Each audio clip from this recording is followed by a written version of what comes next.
What's cracking, everybody? XehrFelrose here, bringing you some Pokemon Go Battle League content. Today's video, we're taking a look at the maiden voyage of my new Shadow Sableye in the Great League. Had a lot of fun with it in the team that we played on the Friday stream, running a triple Shadow team with Beedrill and Gligar in the back. Yes, there are things this team loses to. No, I didn't care when I built it. Also, announcement time. Before we get into the video today, we're going to be doing a little change up of the stream schedule starting this week, which is going to be Wednesday. We're going to be playing, as you see on the screen, going to be Variety Night. Going to start playing out games that I'm just kind of working on in my library. And then on Saturday, we're going to be adding a Go Battle League stream at 1 p.m. Eastern. So hopefully the EU folks can meet that one. You normally can't make the other ones. But let's get into the games here. It'll be good. Promise. Getting into the first battle here, we've got a Venusaur on the lead. So what we're going to do is we're going to immediately swap into Gligar because we have two better answers, and we draw out a Skarmory of all things. I'm not exactly why this is back here. I'm not exactly why people are still running Skarmory. If you watch this, I mean this with all respect. Just because Skarmory counters Gligar doesn't mean that you need to play it. There are so many better things that you could be using. I'm sorry. I could flip this. I could easily go into the two shields and flip this if I want to.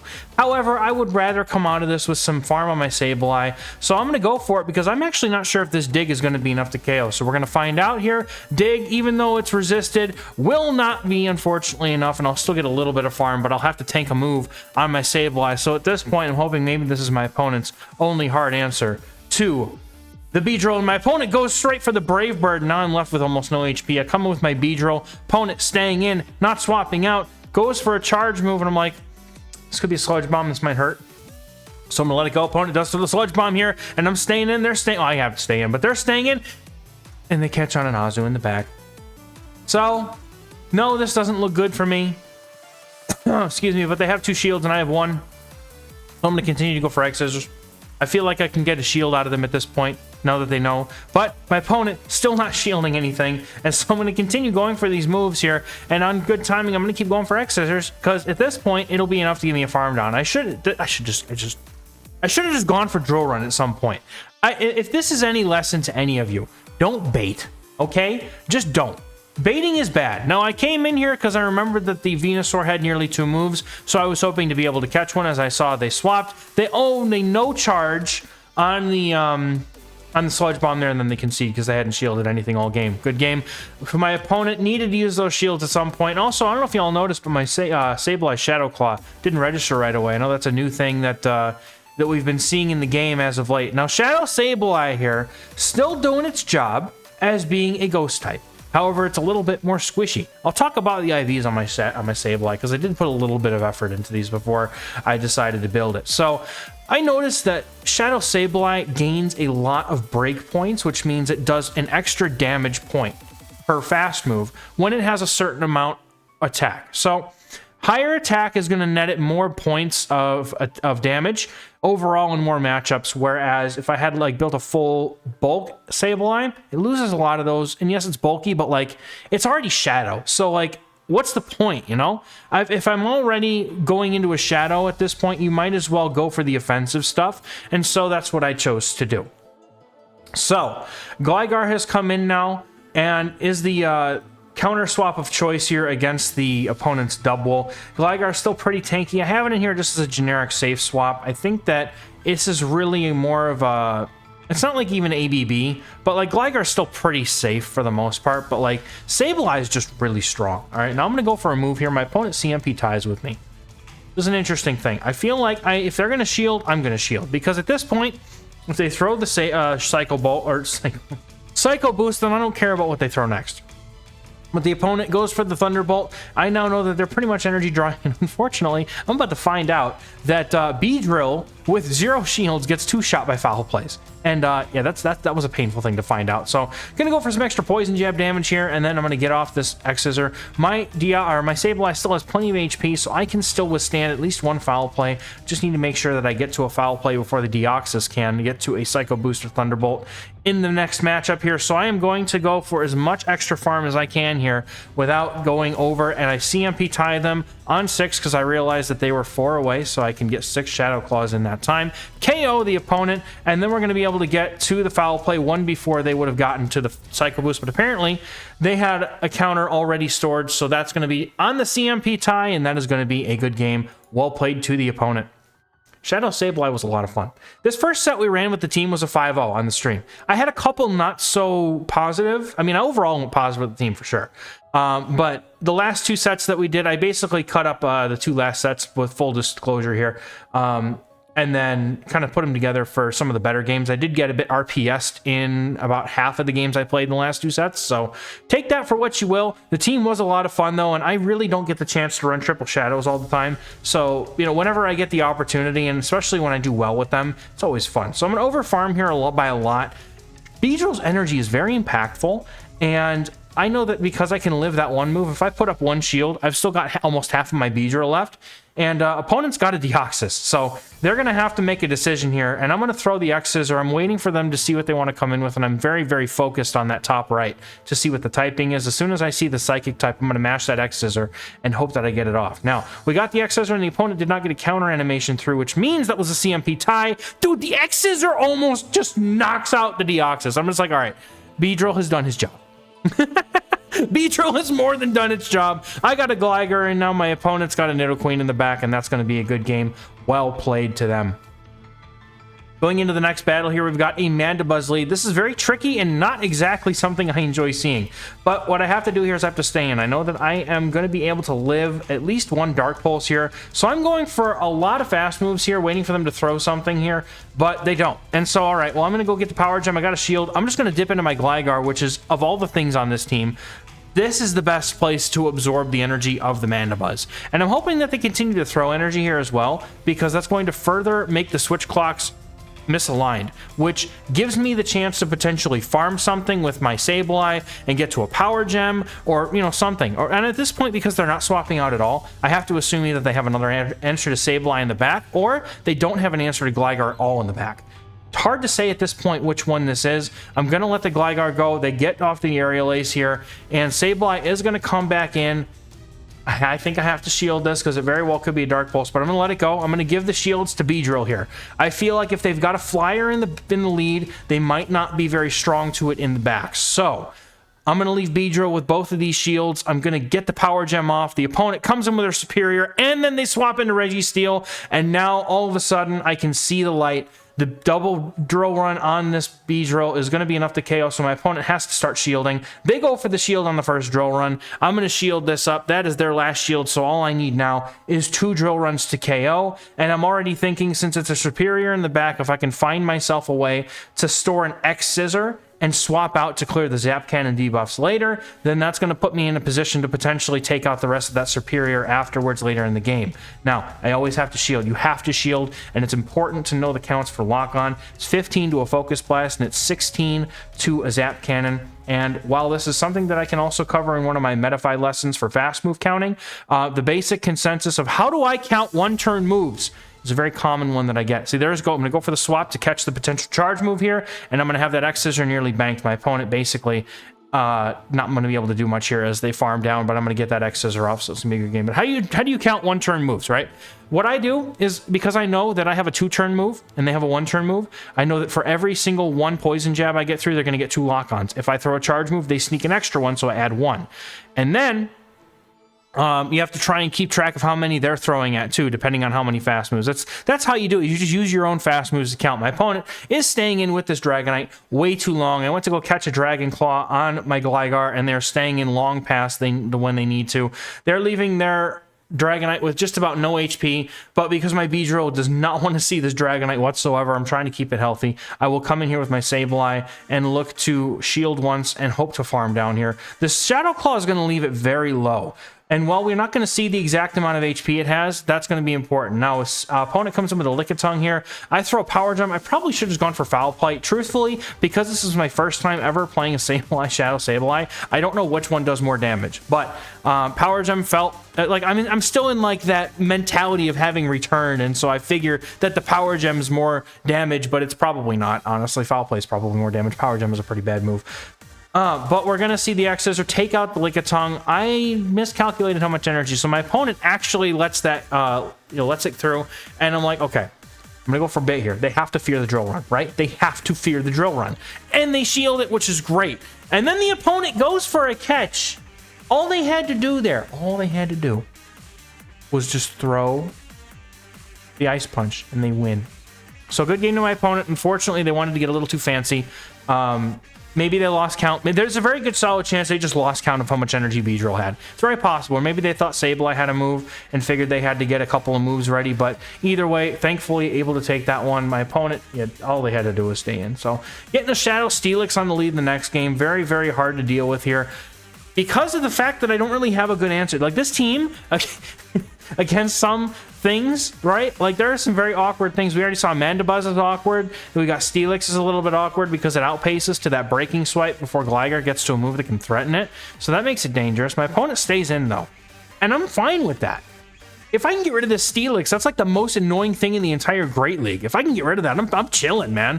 So I'm not going to be able to get to a dig, unfortunately. So I throw the Aerial Ace to get some chip damage in. Opponent have a non-Shadow Sableye in the back. Very good option. I love the non-Shadow Sableye.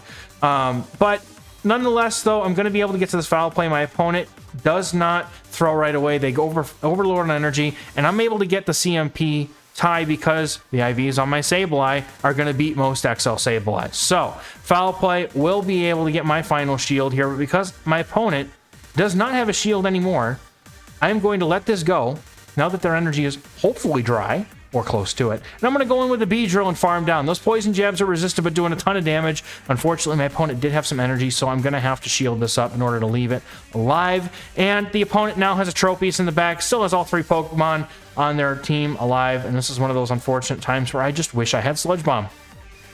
If I did, I'd be in a much better spot. But the opponent throws one early, and I'm like, why are you throwing Leaf Blade Trainer? Just go for the Aerial Ace, right?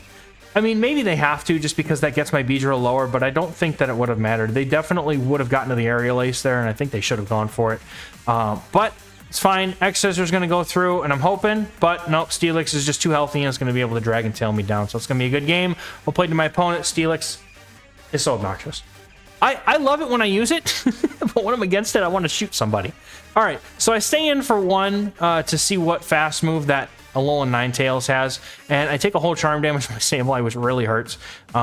With the return Sableye, with Purified Sableye, I mean, it's not good either way, but those charms really hurt. The opponent goes for a Weather Ball and then swaps out. They leave me with a whole dig. I could have baited there, to be honest, but I'm still going to be able to get to a second dig before they can get to a breaking swipe. So I'm just going to get as much damage off as I can here. Try and get both shields, to be honest. And that's fine. I get both shields. The opponent goes for a move immediately here. My Gligar has, I think, done its job at this point. Now, the opponent does have that Alolan Ninetails, and Beedrill is in the back and is hopefully going to be able to do some damage to it eventually at some point. Opponent getting to another breaking swipe, and I'm like, I have to save my shield for the Beedrill here.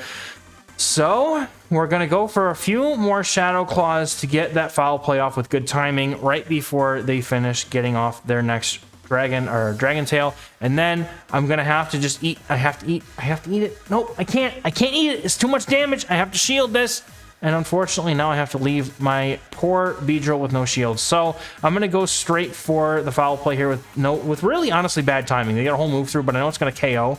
And I'm going to immediately bring in my Beedrill and hope whatever they have in the back was not ready for Beedrill. And it's a Bastiodon. Inglorious Bastiodon. I'm going to throw with as good timing as I possibly can. And at this point, I should be able to get this thing out of here before the opponent can take me out. But unfortunately, because I'm a Shadow Beedrill, those smackdowns hurt way too much.